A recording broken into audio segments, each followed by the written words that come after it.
ఉన్నటువంటి దూరదృష్టి, అమరావతిని ప్రజల కలల రాజధానిగా మార్చినటువంటి మహోన్నతమైనటువంటి వ్యక్తి, ఆంధ్రప్రదేశ్ రాష్ట్రాన్ని స్వర్ణాంధ్రగా మారుస్తున్నటువంటి గౌరవ ముఖ్యమంత్రి వర్యులు శ్రీ నారా చంద్రబాబు నాయుడు గారిని ఈ కార్యక్రమాన్ని ఉద్దేశించి మాట్లాడవలసిందిగా కోరుతున్నాం.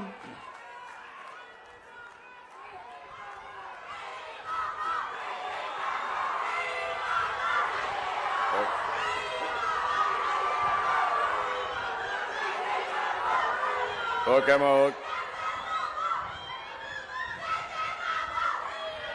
అందరికీ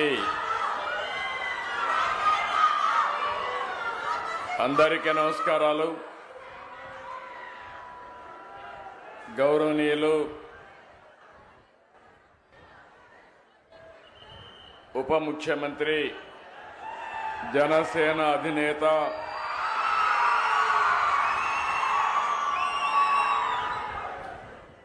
ఎప్పుడు కూడా ఒకటే ఆలోచన, మీరు మంచి పనులు చేయండి, నేను అండగా ఉంటానని మొదటి నుంచి చెప్తున్న వ్యక్తి పవన్ కళ్యాణ్ గారని చెప్పి మీ అందరికీ విజ్ఞప్తి చేస్తున్నాను. అదే మరి గౌరవనీయులు మంత్రివర్గ సభ్యులు నారా లోకేష్ గారికి,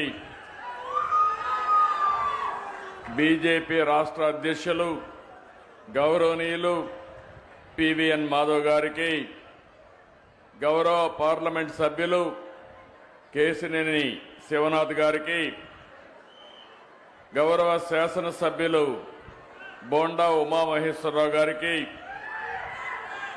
గద్దె రామ్మోహన్ రావు గారు, ఆర్టీసీ చైర్మన్ కొనకళ్ళ నారాయణరావు గారు, వైస్ చైర్మన్ పిఎస్ మునరత్నం గారు, ప్రిన్సిపల్ సెక్రటరీ కాంతిలాల్ దాండే గారు, ఎండి ఏపీఎస్ఆర్టీసీ ద్వారకా తిరుమలరావు గారు, ఈరోజు ఈ కార్యక్రమంలో మా పక్కన కూర్చున్న ఆడబిడ్డలు శ్రీమతి ఉమా, శ్రీమతి రత్నవేణి, వీళ్ళిద్దరిని కూడా మీ అందరి తరపున ప్రతినిధులుగా ఉచిత ప్రయాణ సౌకర్యాన్ని ఏర్పాటు చేస్తున్నాం. కాబట్టి మొదటి లబ్ధిదారులుగా వారిని గుర్తించి వారిని గౌరవించామని చెప్పి నేను మీకు తెలియజేస్తున్నా. ఇక్కడుండే మీకే కాకుండా రాష్ట్రంలో ఉండే 2,62,00,000 మంది మహిళలకు విజ్ఞప్తి చేస్తున్నా. ఈరోజు నేను చేసిన కార్యక్రమం స్వాతంత్ర దిన సందర్భంగా చేశాను. మీకు ఆర్థిక స్వాతంత్రం కల్పించడమే నేను ధ్యేయంగా పనిచేస్తున్నా. నేను గాని పవన్ కళ్యాణ్ గారు గాని బీజేపీ గాని తప్పకుండా మా ఆడబిడ్డలకు మహద్దశ వచ్చే వరకు మీకు మేము అండగా ఉంటామని హామీ ఇస్తున్నా. ఈరోజు మీ ఆనందం చూస్తున్నా. మీ ఆనందం కోసమే మేము పనిచేస్తున్నాం. నేను అందుకనే ఒక మాట చెప్పాం, ఏమమ్మా ఆడబిడ్డలు అందరూ ఆనందంగా ఉన్నారా? అక్కలు చెల్లెళ్ళు ఆనందంగా ఉన్నామంటే ఊరంతా అయినపేట గట్టిగా చప్పట్లు కొట్టి హర్షాన్ని వ్యక్తం చేయండి.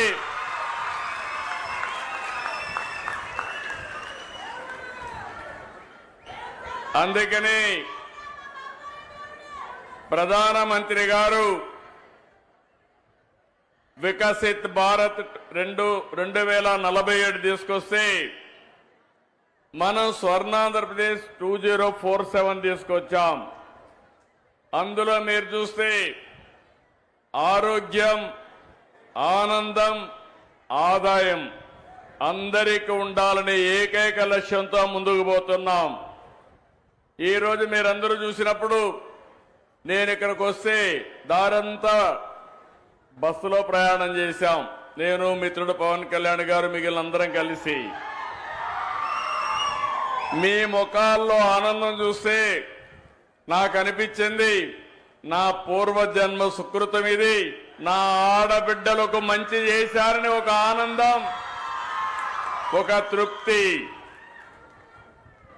చాలా రోజులు అనుకున్నాం కానీ స్త్రీ శక్తి ఎప్పుడు ప్రారంభించాలి అంటే ఆగస్టు 15 ప్రారంభించాలని నిర్ణయం చేశామంటే దీని వెనకాల ఒక చరిత్ర ఉంది. మీకు ఆర్థిక స్వాతంత్రం తేవడం, ఆడబిడ్డల గౌరవాన్ని పెంచడానికి ఈ ఎన్డీఏ ప్రభుత్వం పనిచేస్తా ఉందని మరొకసారి మీ అందరికీ విజ్ఞప్తి చేస్తున్నా. పేరు కూడా స్త్రీ శక్తి అని పేరు పెట్టాం. ఇది ఇప్పుడు నుంచి ప్రతి ఆడబిడ్డ బస్సు ఎక్కి రాష్ట్రంలో ఏ ప్రాంతానికి పోవాలన్నా స్వేచ్ఛగా వెళ్లే అధికారం మీకు ఇచ్చామని మీ అందరికీ విజ్ఞప్తి చేస్తున్నాను. సూపర్ 6 ఆ రోజు చెప్తే నమ్మలేదు. ఈ రోజు గర్వంగా చెప్తున్న సూపర్ 6 సూపర్ హిట్. అవునా కాదా? అవునంటే చేతులెత్తి చెప్పండి అవునని. దీనికి కారణం మీరు ఒక్కసారి ఆలోచిస్తే, నేను పవన్ కళ్యాణ్ గారు బీజేపీ ముగ్గురం కలిసి ఎన్డీఏగా కూటమి ఏర్పాటు చేశాం. ఎన్నికల ముందే పవన్ కళ్యాణ్ గారు ఒక మాట అన్నారు, ప్రభుత్వ వ్యతిరేక ఓటు చీలడానికి వీలు లేదు, రాష్ట్రాన్ని పునర్నిర్మాణం చేయాలి, బేషరతుగా పొత్తుంటుందని చెప్పిన వ్యక్తి పవన్ కళ్యాణ్ గారని చెప్పి నేను మీకు తెలియజేస్తున్నా. అన్ని ఆలోచించుకుని 3 పార్టీలు కూడా మేము ఒకే మాట చెప్పాం, రాష్ట్ర పునర్నిర్మాణం జరగాలి. మీరందరూ కూడా 5 సంవత్సరాలు చాలా ఇబ్బందులు పడ్డారు. నేను అడుగుతున్నా ఇక్కడే వాళ్ళని, 5 సంవత్సరాల్లో ఎప్పుడన్నా నవ్వారమ్మా మీరని అడుగుతున్నా. ఇంట్లో అయినా ఆనందంగా ఉన్నారా అని మిమ్మల్ని అడుగుతున్నా. రోడ్డు మీదకి వస్తే తిరిగి ఇంటికి పోతామని భరోసా మీకుందా అని అడుగుతున్నా. ఈ రోజు హామీ ఇస్తున్నా, నా ఆడబిడ్డల జోలికి ఎవడైనా వస్తే తాట తీస్తా. మీరు నిర్భయంగా ఉండొచ్చు. మీరు ఒకసారి గుర్తుపెట్టుకోవాలి, నాకు మీ మీద ఎక్కడా లేని అభిమానం ఇప్పుడు కాదు, 30 ఏళ్ల నుంచి ఇదే పని చేస్తున్నా. నేను మీటింగుల్లో చెప్పేవాడిని, ఆడబిడ్డల పరిస్థితి చూస్తే చిన్నప్పుడు తల్లిదండ్రుల పైన తల్లి తండ్రి కూడా వీక్ష చూపించేవారు. మగపిల్లలైతే చదివించేవాళ్ళు, ఆడపిల్లలైతే పెళ్లిళ్లు చేసి అత్తవారింటికి పంపించేసేవారు. పెద్ద అయిన తర్వాత భర్త పెత్తనం, సినిమాకు పోవాలన్నా లేకుంటే సరదాగా ఒక షాపింగ్కి పోవాలన్నా పర్మిషన్ తీసుకొని వెళ్ళాలి. భర్తకు మాత్రం పర్మిషన్ లేదు, భార్యకు మాత్రం పర్మిషన్ కావాలి. ఆ తర్వాత మీరు ఆలోచిస్తే, మీ కడుపులో పుట్టిన మీ బిడ్డలు పెద్ద అయిన తర్వాత నీకేంది తెలియదులే, నువ్వు వంటింట్లో ఉండు అని చెప్పేవారు. అప్పుడు నా ఆలోచనే డాక్రా సంఘాలు, మెప్మా సంఘాలను విజ్ఞప్తి చేస్తున్నా. ఆ రోజు నేను ఒక మాట చెప్పాను, గుర్తుపెట్టుకోవాలి, మా ఆడబిడ్డలు తెలివితేటల్లో అందరికంటే ఎక్కువ. ఒక విధంగా చెప్పాలంటే ఈరోజు మీరు ఆర్టీసీ బస్సుల్లో చూస్తున్నారు. నేను ఆ రోజు ఉద్యోగాల్లో కాలేజ్ సీట్లో రిజర్వేషన్లు పెట్టాను, 33% పెట్టాను. ఆర్టీసీ బస్సుల్లో కండక్టర్లు, డ్రైవర్లు కూడా రిజర్వేషన్లు పెట్టాను. నా ప్రయత్నం ఫలించింది. కండక్టర్లు మాత్రం వచ్చారు, డ్రైవర్లు మాత్రం రాలేదు. తొందరలో ఆర్టీసీలో డ్రైవర్లుగా కూడా మా ఆడబిడ్డలు వచ్చే పరిస్థితి వస్తుంది. తొందరలోనే ఎలక్ట్రికల్ వెహికల్స్ వస్తాయి. స్టీరింగ్ దగ్గర కూర్చుంటే ఆటోమేటిక్ గా డ్రైవింగ్ చేసే పరిస్థితి వస్తుంది. కాబట్టి మా ఆడబిడ్డలు పైకి వచ్చే అవకాశం వస్తుంది. ఆ రోజు నేను డాక్రా సంఘాలు పెట్టి అనేక విషయాలు మీకు నేర్పించాను. ఆఫీస్కి ఎట్టబోవాలో చెప్పాను, ఆదాయాన్ని ఎట్ట పెంచుకోవాలో చెప్పాను, మీరు రూపాయి పొదుపు చేయండి, నేను రూపాయి ఇస్తానని పొదుపు ఉద్యమానికి శ్రీకారం చుట్టాం. మీరు ఫైల్స్ తీసుకెళ్తా ఉంటే మగవాళ్ళు ఎగతాళి చేశారు ఆ రోజు. కానీ ఈరోజు నేను గర్వంగా చెప్పగలుగుతున్నా, ప్రతి ఒక్క కుటుంబంలో ఆ కుటుంబానికి ఆర్థిక ఆసరాగా తయారైంది నా తెలుగింటి ఆడబిడ్డలని మరొక్కసారి విజ్ఞప్తి చేస్తున్నా. సుదీర్ఘ ప్రయాణం. మొట్టమొదటిసారిగా ఈ రాష్ట్రంలో మనం గుర్తుపెట్టుకోవాలి, ఆడబిడ్డలకు ఆస్తిలో సమాన హక్కు ఇచ్చిన నాయకుడు నందమూరి తారక రామారావు గారు. ఆడబిడ్డలు చదువుకోవాలని మహిళా విశ్వవిద్యాలయాన్ని ఏర్పాటు చేసిన వ్యక్తి ఎన్టీఆర్. ఆడబిడ్డలకు కూడా రాజకీయాల్లో ప్రవేశం రావాలని స్థానిక సంస్థల్లో 9% రిజర్వేషన్లు పెట్టిన వ్యక్తి ఎన్టీ రామారావు గారు. ఈరోజు కేంద్రంలో ఉండే ఎన్డీఏ 33% ఆడబిడ్డలకు చట్టసభల్లో రిజర్వేషన్లు పెట్టారు. అది ఈరోజు మనం సాధించిన విజయం. దీనికి మనస్ఫూర్తిగా నరేంద్ర మోడీ గారిని అభినందిస్తున్నానని చెప్పి కూడా నేను మీకు తెలియజేస్తున్నా. ఈరోజు నేను అడుగుతున్నా ఈ కుండే వాళ్ళందరినీ, 64 లక్షల మందికి ఎన్టీఆర్ భరోసా పింఛన్లు ఇచ్చాం. మీరు ఒక్కసారి గుర్తుపెట్టుకోవాలి, ఒకప్పుడు మీరు చూస్తే 5 ఏళ్లు పట్టింది 2000 నుంచి 3000 చేయడానికి. నేను వస్తానే ఒకే మాట చెప్పాను, ఏప్రిల్ నుంచి ఇస్తానని. పింఛన ఏప్రిల్ నుంచి ఇచ్చామా లేదా అని మిమ్మల్ని అడుగుతున్నా. 64 లక్షల మందికి ఇస్తున్నాం. ఇంకో పక్కన ఆడబిడ్డలున్నారు, తల్లికి వందనం మొన్నే ఇచ్చా. ఎంతమంది పిల్లలుంటే అంతమంది పిల్లలకి 15,000 ఇచ్చామా లేదా అని అడుగుతున్నా. ఇచ్చుంటే గట్టిగా చప్పట్లు కూడా చెప్పండి. మీరు కూడా గుర్తుపెట్టుకోవాలి, ఏదో రాజకీయాల్లో మంచి ప్రభుత్వాన్ని అన్ని పనులు చేసినప్పుడు మాకు ప్రచారం చేసే బాధ్యత ప్రజలే తీసుకోవాల్సిన అవసరం ఉంది. మళ్ళీ మీ భవిష్యత్తుకు నాంది పలకాలన్నా, కంటిన్యూగా మంచి పనులు జరగాలన్నా ఎప్పటికప్పుడు ప్రజా చైతన్యం కూడా చాలా అవసరం అని చెప్పి నేను మీకు తెలియజేస్తున్నా. ఈరోజు అన్నదాత సుఖీభవ పథకం వచ్చిందా లేదా అని ఆడబిడ్డలు అడుగుతున్నా. మీ ఇంట్లో మగవాళ్ళకి అన్నదాత సుఖీభవ కింద కేంద్రం 2,000, మనం 5,000, 47 లక్షల మందికి 7,000 రూపాయలు చొప్పున వేశాం. దీపం నేనే ఇచ్చా. వంట గ్యాస్ సిలిండర్లు మా తల్లిని చూసేవాణ్ణి. వంటింటికి పోతే, వంట రూములోకి పోతే బయట వస్తే కళ్ళల్లో నీళ్లు వచ్చేటివి. రోజంతా వంటగదిలో గడిపేవాళ్ళు. అది చూసిన తర్వాత నాకు అనిపించింది, నా తల్లి పడిన కష్టం నా ఆడబిడ్డలు కష్టపడకూడదని మొట్టమొదటిసారిగా దేశంలో దీపం కార్యక్రమం ప్రవేశపెట్టిన పార్టీ ఆ రోజు తెలుగుదేశం పార్టీ. ఈరోజు మళ్ళీ 2-3 గ్యాస్ సిలిండర్లు ఉచితంగా ఇస్తున్నా. అవునా కాదా అని అడుగుతున్నా. ఆనందంగా ఉన్నారా అని అడుగుతున్నా మిమ్మల్ని అందరినీ. మీ పిల్లలకు ఇప్పుడే బస్సు ఎక్కాం. బస్సులో నేను ఒక 10 మందితో మాట్లాడాను. 10 మందితో మాట్లాడితే పవన్ కళ్యాణ్ గారు కూడా మాట్లాడారు, లోకేష్ గారు మాట్లాడారు, మాధవ్ గారు మాట్లాడాం. అందరూ ఒకటే ఆనందంగా ఉన్నారు. ఈరోజు మాకు 1,500 నుంచి 2,000 రూపాయలు నెలకు భారం తగ్గుతా ఉంది, ఖర్చు తగ్గుతా ఉందని ఆడబిడ్డలు ఆనందపడే పరిస్థితికి వచ్చారు. అది ఈరోజు స్త్రీ శక్తి పథకం వల్ల లాభం అని చెప్పి కూడా నేను మీకు తెలియజేస్తున్నా. ఈరోజు మేము ఇచ్చిన సంక్షేమ కార్యక్రమాలే కాకుండా ఎన్నికల మేనిఫెస్టోలో చెప్పాం, 20 లక్షల ఉద్యోగాలు ఇస్తామని చెప్పాం. మెగా డిఎస్సీ పెట్టాం.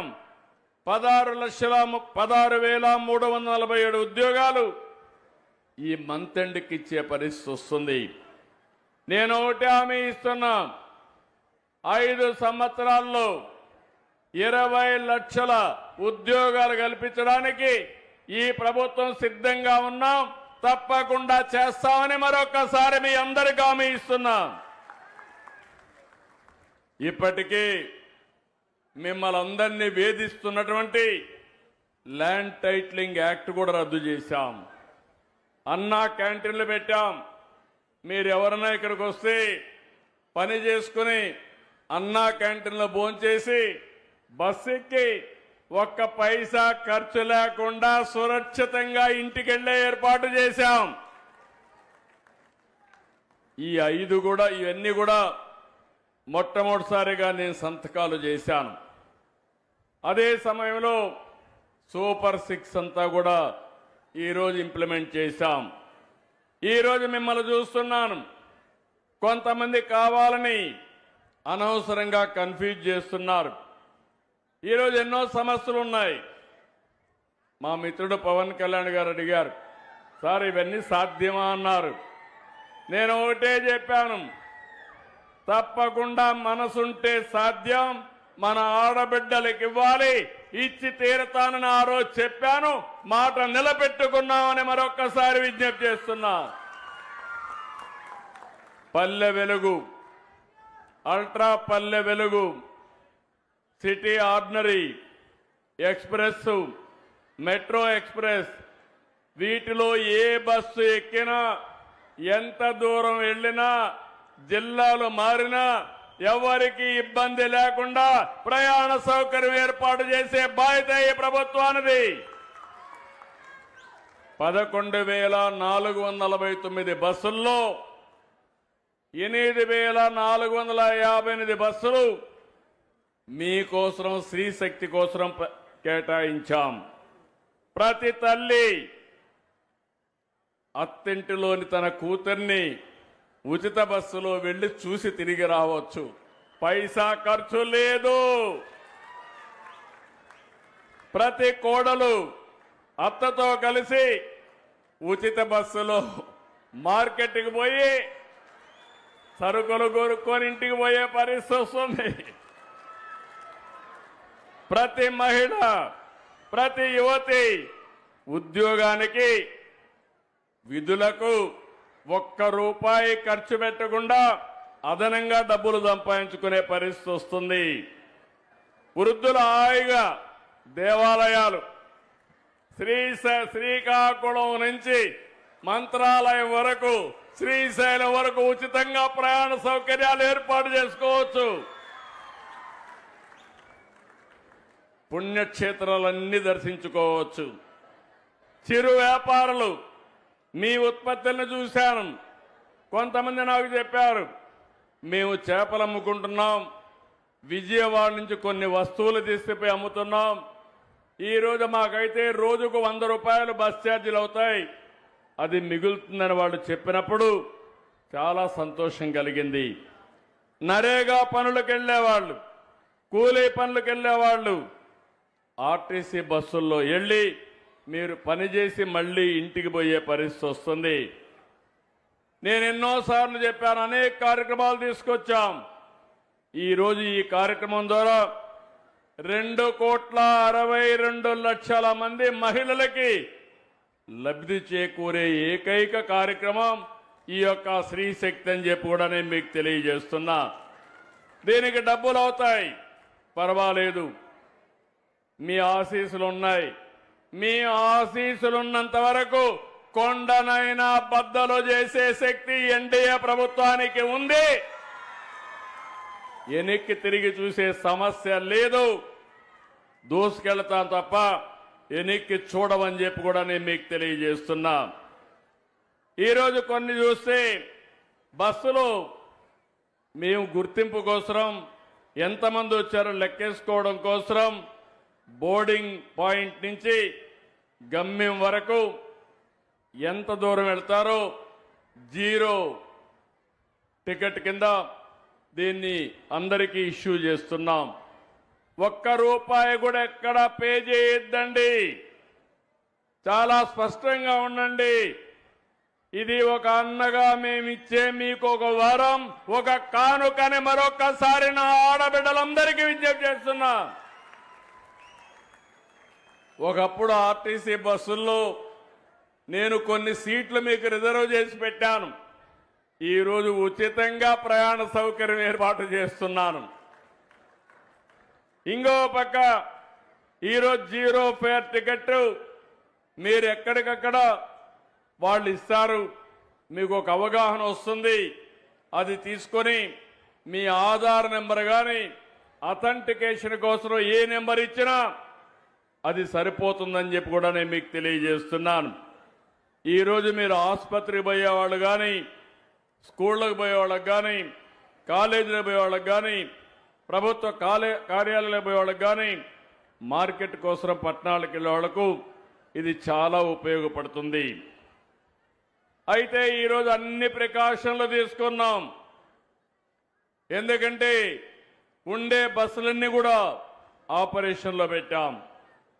అన్ని బస్సుల్ని కండిషన్లో ఉంచాం. అదే సమయంలో 4-5 రివ్యూ మీటింగులు కూడా పెట్టి డిపార్ట్మెంట్ని అప్రమత్తం చేశాం. ఎక్కడ ఏ బస్సు నిలవడానికి వీలు లేదు. ఒకవేళ ఎక్కడన్నా ఇది వస్తే ఇమ్మీడియట్ గా రిపేర్ చేయడానికి కూడా పర్యవేక్షణ కోసం మనుషులు పెట్టాం. బస్సులన్నిటికీ ఎక్కడ బయలుదేరుతుంది, ఎక్కడుంది, ఇవన్నీ కూడా మీ సెల్ ఫోన్లోనే మీరు చూసుకునే విధానానికి శ్రీకారం చుట్టామని చెప్పి కూడా నేను మీకు తెలియజేస్తున్నా. ఇది రియల్ టైం ట్రాకింగ్ సిస్టమ్ కూడా తీసుకొచ్చాం. దీనివల్ల ఎక్కడా ఇబ్బందులు లేకుండా చేస్తామని కూడా హామీ ఇస్తున్నా. ఈరోజు ఇంకొక పక్కన 129 డిపోలు ఉన్నాయి, 423 బస్ స్టేషన్లు ఉన్నాయి, 4 జోనల్ వర్క్షాపులు ఉన్నాయి. అన్ని వ్యవస్థలను బలోపేతం చేశాం. నేను ఒకటే ఆర్టీసీ సిబ్బందికి మేనేజ్మెంట్కి విజ్ఞప్తి చేస్తున్నా. మా ఆడబిడ్డలకు ప్రయాణ సౌకర్యం ఏర్పాటు చేస్తున్నాం. ఇబ్బందులు లేకుండా నడిపే బాధ్యత మీదని మరొకసారి వారికి విజ్ఞప్తి చేస్తున్నాను. మీరు ఫెయిల్ అయితే నేను మాత్రం రోడ్డు మీదకే వస్తా. ఆ విషయం కూడా ముందుగానే అప్రమత్తం చేస్తున్నా. ఆ పరిస్థితి రానిరని చెప్పి నేను మా వాళ్ళని కోరుతున్నాను. ఈరోజు నేను ఒకటే ఆలోచిస్తున్నాను. మా ఆడబిడ్డలకి ఉచిత ప్రయాణ సౌకర్యం శ్రీశక్తి ద్వారా ఇస్తూనే ఆర్టీసీలు కూడా డబ్బులు సంపాదించే మార్గాలు ఆలోచిస్తున్నా. లేకపోతే డబ్బులు లేకపోతే రాబోయే రోజుల్లో బస్సులు కూడా తిరగవు. అందుకనే మీరు ఒక్కసారి చూస్తే రాబోయే రోజుల్లో పార్సల్ సర్వీస్ని కానీ, ఇక్కడ బ్రహ్మాండమైన బిల్డింగ్లు ఉన్నాయి. ఈ బిల్డింగ్లన్నింటిలో కానీ కమర్షియలైజ్ చేసుకుంటే ఎక్కువ రెంట్లు వస్తాయి.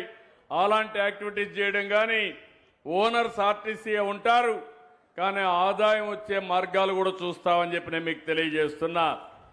భవిష్యత్తులో నాకు ఒక కల ఉంది, ఒక ఆశయం ఉంది. ఇప్పటి నుంచి ఏ బస్సు కొన్నా ఎలక్ట్రికల్ వెహికల్సే బస్సులే కొంటాం. ఆ బస్సులు కూడా ఏసీ బస్సులే కొంటామని మీ అందరికీ విజ్ఞప్తి చేస్తున్నా. ఒక రోజున ఈ బస్సులన్నీ ఏసీ బస్సులుగా మారితే దర్జాగా మా ఆడబిడ్డలు పబ్లిక్ ట్రాన్స్పోర్ట్లు ఎక్కడికి కావాలన్నా తిరిగే పరిస్థితి వస్తుందని చెప్పి కూడా నేను మీకు తెలియజేస్తున్నా. ఇక్కడికి వచ్చినప్పుడు నేను ఒకటే ఆటో డ్రైవర్లకు కూడా విజ్ఞప్తి చేస్తున్నా. వాళ్ళ కష్టాలు కూడా ఉంటే నేను అన్ని ఆలోచిస్తున్నా. ఈ ప్రభుత్వం అందరి ప్రభుత్వం. నేను కానీ, జనసేన కానీ, బీజేపీ కానీ ప్రతి ఒక్కరికి న్యాయం చేయాలన్న ఆలోచన తప్ప ఏ ఒక్కరికి ఇబ్బంది పెట్టమని మరొకసారి మీ అందరికీ విజ్ఞప్తి చేస్తున్నాను. నేను ఆడబిడ్డల కోసం ఈ కార్యక్రమం చేశాం. అదే సమయంలో ఆటో డ్రైవర్లకు ఏదైనా సమస్యలు వస్తే కేబినెట్ సబ్ కమిటీ కూడా వేశాం. అవన్నీ కూడా స్టడీ చేసి వాళ్ళకు కూడా న్యాయం చేస్తాం. ఈరోజు ఇదే కాకుండా ఇంకొక పక్క మీరు ఒకసారి చూస్తే అనేక కార్యక్రమాలు ఆడబిడ్డలకు చేశాం. డాక్రా రుణమాఫీ చేశాం. పసుపు కుంకుమ కార్యక్రమం తీసుకొచ్చాం. ఆడబిడ్డ ఆత్మ గౌరవం పెరగడానికి మరుగుదొడ్ల నిర్మాణం పెట్టాం. గర్భిణీలు బాలింతలకు పౌష్టికాహారం తీసుకొచ్చాం. బేబీ కిట్లు ఇచ్చాం. తల్లి బిడ్డ ఎక్స్ప్రెస్ పెట్టాం.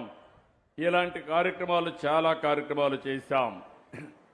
ఆ రోజు నేను చేసిన కార్యక్రమాల తర్వాత 4వసారి ముఖ్యమంత్రి అయిన తర్వాత నా ఆడబిడ్డల్ని పారిశ్రామికవేత్తలుగా తయారు చేయడానికి డాక్రాలో మెప్మాలో ఎంఎస్ఎంఈలకు ప్రాధాన్యత ఇస్తున్నాం.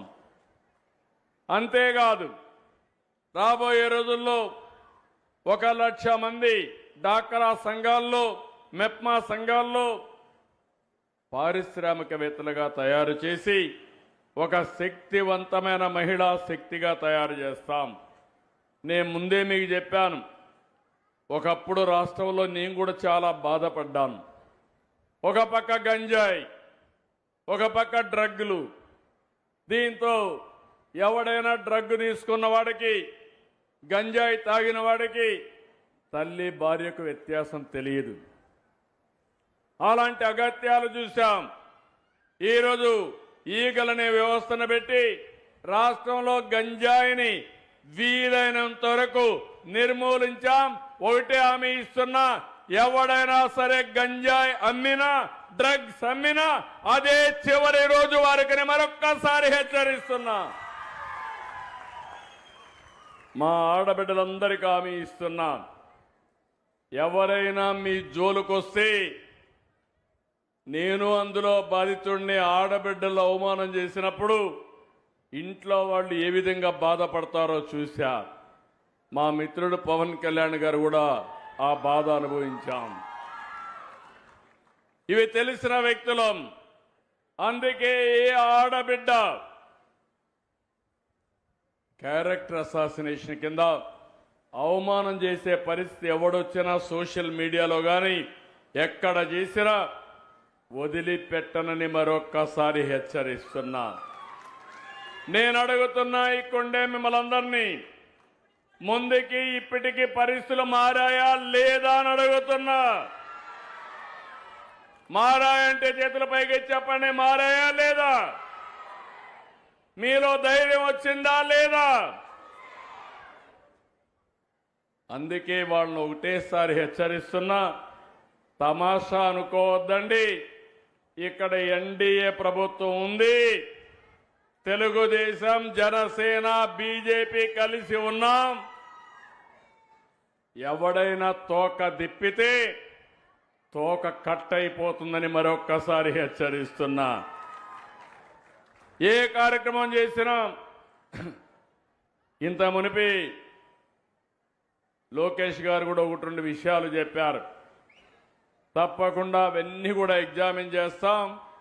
ఎగ్జామిన్ చేసి ఆడబిడ్డల భద్రతకు ఏదైనా సమస్యలుంటే అలాంటి పైన ప్రత్యేకమైన చట్టాన్ని తేవడానికి కూడా ఈ ప్రభుత్వం ఏ మాత్రం కూడా వెనకడుగు ఇయ్యమని చెప్పి కూడా నేను మీకు తెలియజేస్తున్నా.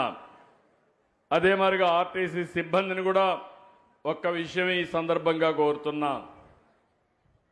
బిగినింగ్లో మా ఆడబిడ్డలు ఉత్సాహంగా వచ్చి బస్సుల్లో ఎక్కినప్పుడు ఓసారి అమితమైన ఉత్సాహంతో కూడా ఉంటారు. అలాంటప్పుడు మీరు కూడా ఓపికగా ఉండండి. ఆడబిడ్డలు మీరు కూడా గుర్తుపెట్టుకోవాలి, డ్రైవర్ని కండక్టర్ని గౌరవిస్తే తప్ప మనం సుజావుగా ప్రయాణం చేయలేము. ఈ 2 కూడా చేయాల్సిందిగా నేను కోరుకుంటూ, చేస్తారని చెప్పి ఆశిస్తూ నేను ఒక్క విషయం చెప్పాలి.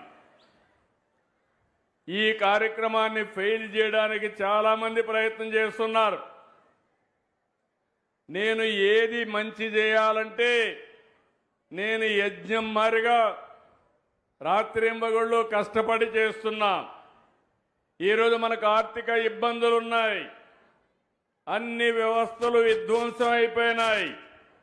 మీరు చూశారు మొన్నటి వరకు అమరావతి ఎంత దుర్మార్గం అంటే 29,000 మంది రైతులు 34,000 ఎకరాలు భూమి ఒక్క పైసా తీసుకోకుండా ఈ ప్రభుత్వం పైన నమ్మకంతో ల్యాండ్ పూలింగ్ లో ఇచ్చారు. అలాంటి ప్రాంతాన్ని శ్మశానం అన్నారు, ఎడారిగా చేశారు. ఇది ఎడారి కాదు, భవిష్యత్తులో ఒక సుందర నగరంగా తయారు చేసే బాధ్యత మాదని ఈరోజు ముందుకు తీసుకుపోయాం. కేంద్రం సహకరించారు. 15,000 కోట్ల రూపాయలు ఆర్థిక సహాయం వచ్చేట్టుగా చేశారు. పనులన్నీ అవుతున్నాయి. పోలవరం ఆ ప్రాజెక్టు మనందరికీ అవసరం. సాగునీరు, త్రాగునీటి సమస్య పరిష్కారం కావాలంటే పోలవరాన్ని పూర్తి చేసుకోవాలి. అదే ఆరో తెలుగుదేశం ప్రభుత్వం అధికారం ఉంటే 2020కి పోలవరం పూర్తయ్యేది. డయాఫామ్ వాల్ పూర్తిగా కొట్టుకొంబోయేటిగా చేశారు. అన్ని సమస్యలను పరిష్కారం చేశాం. మళ్ళీ దాన్ని ట్రాక్ లో పెట్టాం. వీలైనంత తొందరలో పోలవరం కూడా పూర్తవుతుంది. కేంద్రం 11,500 కోట్ల రూపాయలు పోలవరానికి నిధులు ఇచ్చే పరిస్థితికి వచ్చారు. ఇంకో పక్క విశాఖపట్నం ప్రధానమంత్రి గారు స్వయంగా కలుగజేసుకుని విశాఖపట్నం స్టీల్ ప్లాంట్ కాపాడడానికి 12,500 కోట్ల రూపాయలు ఇచ్చారు. ఇది కాకుండా విశాఖపట్నంలో రైల్వే జోన్ శాంక్షన్ చేశారు. నిన్నే ఆంధ్రప్రదేశ్కి సెమీ కండక్టర్ ఇండస్ట్రీ ఇచ్చారు. కేంద్రం అన్ని విధాలా సహకరిస్తా ఉంది. నేను ఒకటే మీ అందరికి హామీ ఇస్తున్నా, ఈ ప్రభుత్వం మీ అందరి ప్రభుత్వం, మీకు అండగా ఉండే ప్రభుత్వం. అయితే మీరు చేయాల్సింది ఏ కార్యక్రమాలు అయితే మేము చేస్తున్నామో దాన్ని పూర్తిగా సహకరించే బాధ్యత మీ అందరిదని విజ్ఞప్తి చేస్తున్నా. నిన్ననే పులివెందల్లో జడ్పీటీసీ ఎన్నిక జరిగింది. కొంతమంది నాయకులు నన్ను విమర్శిస్తున్నారు. అక్కడ ప్రజలు ఒక క్వశ్చన్ అడిగారు. 30 సంవత్సరాల తర్వాత ఓటు వేశాను, అందరికీ దండాలు అని ఒక వ్యక్తి బ్యాలెట్ బాక్స్ లో కాగితం వేశాడు. అంటే 30 సంవత్సరాలు అక్కడ ఓటు వేయలా, మొట్టమొదటిసారిగా ఓటు వేశారు. అంటే వాళ్లకు ఓటు హక్కు రాలేదు. ఈ యొక్క 79వ స్వాతంత్ర దినోత్సవ సందర్భంగా వాళ్లకు స్వాతంత్రం వచ్చిందని మీ అందరికీ విజ్ఞప్తి చేస్తున్నా. ఇంకో పక్క ఇంకొకతను కాగితం వేశాడు, మా వివేకా సార్కి న్యాయం చేయండి సార్ అని. చెయ్యాలనా లేదా న్యాయం? చెయ్యాలా లేదా న్యాయం? నాయకులు సమాధానం చెప్పండి. నేను ఒకటే చెప్తున్నా మీ అందరికీ, కొంతమంది నేరస్తులు, కరుడుగట్టిన నేరస్తులు రాజకీయ ముసుగులో వచ్చి సమాజాన్ని అతలాకుతలం చేయాలనుకుంటున్నారు. అందుకే చెప్పా, సిబిఎన్ 14 సిబిఎన్ కాదు, 95 సిబిఎన్. అందులో నేను గాని, పవన్ కళ్యాణ్ గారు గాని, బీజేపీ గాని ఎక్కడా అన్యాయం చేయం, ఎవరి జోలుకు రావు. ప్రజాస్వామ్యాన్ని అపహాస్యం చేసిన, నేరాలు చేసి రాజకీయ ముసుగులో తప్పించుకోవాలన్నా వదిలిపెట్టే సమస్య ఉండదు, ఉండబోదని మరొకసారి విజ్ఞప్తి చేస్తున్నా. నేను ఇప్పుడు మిమ్మల్ని అడుగుతున్నా, ఈ 2 క్వశ్చన్స్కి సమాధానం చెప్పాలనా లేదా? మనం మీ అందరి బాధ్యత అవునా కాదా? మీ అందరి బాధ్యతే మా బాధ్యత. ఆ విషయం కూడా చెప్తున్నా. రాబోయే రోజుల్లో ఎక్కడా రిగ్గింగ్లు ఉండవు, ఇష్టానుసారంగా చేయడానికి వీలు లేదు. ప్రజాస్వామ్యయుతంగా ఈ పార్టీ ఉంటుంది, ఎన్డీఏ ఉంటుంది. అదే సమయంలో నిరంతరం మీకోసం పనిచేస్తామని మరొక్కసారి తెలియజేసుకుంటూ, ఈరోజు నాకెంత ఆనందంగా ఉందంటే, మనందరం స్వాతంత్ర దినాన్ని జరుపుకుంటే నా ఆడబిడ్డలకు ఆర్థిక స్వాతంత్రం ఇవ్వడానికి ముందుకొచ్చానని ఎక్కడ లేని ఆనందం ఉంది, తృప్తి ఉంది.